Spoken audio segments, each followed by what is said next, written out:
The question over here is, for a complex reaction, order of overall reaction is the same as molecularity of the slowest step. Order of overall reaction is less than the molecularity of the slowest step. Order of overall reaction is greater than molecularity of the slowest step. Molecularity of the slowest step is never zero or non integer. यहाँ पर complex reaction के लिए मैं एक बात कहना चाहूँगी कि सच reactions occurs in several steps, that means multiple steps, where each step is elementary. ठीक है. कॉम्प्लेक्स रिएक्शन जब भी नाम लिया जाए माइंड में आना चाहिए मल्टीपल स्टेप्स रिएक्शन है, जहां पर हर एक सिंगल स्टेप जो है it is an elementary reaction. So molecularity of a complex reaction is not defined.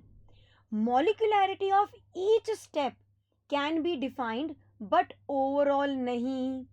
सो अगर बात करती हूँ ओवरऑल रेट ऑफ रिएक्शन, ठीक है, अगर मैं बात करती हूँ overall rate of reaction, that too for complex reaction, that too for complex reaction.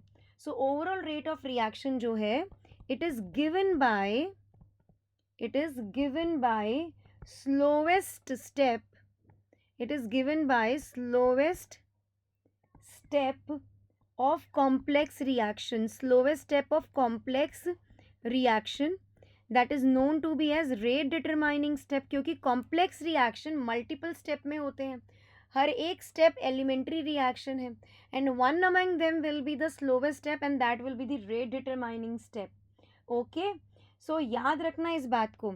So in a way I'll just say कि अगर मैं ये कहती हूँ कि option number A order of overall reaction is same as molecularity of the slowest step, ये तो true ही है, अभी अभी बताया ही है मैंने आपको कि slowest step that is the rate determining step that is going to give us the overall rate of reaction. Order of overall reaction is less than the molecularity of the slowest step, नहीं. Order of overall reaction is greater than the molecularity of the slowest step, ये भी नहीं. ये कहना कि molecularity of the slowest step is never zero और non integer, क्या ये वाली बात सही है? देखिए, फॉर अ कॉम्प्लेक्स रिएक्शन अभी अभी मैंने आपको बताया कि order of overall reaction is equals to molecularity of slowest step, है ना. Order of overall reaction is equals to molecularity of the slowest step. So the rate of overall reaction depends upon the total number of molecules involved in the slowest step of the reaction. Hence, the molecularity of the slowest step is equal to the order of overall reaction.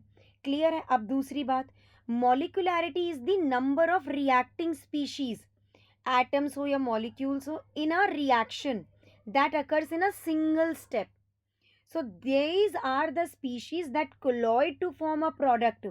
So the molecularity of a complete reaction can never be equals to zero or non-integer, because molecularity is basically the number of reacting species.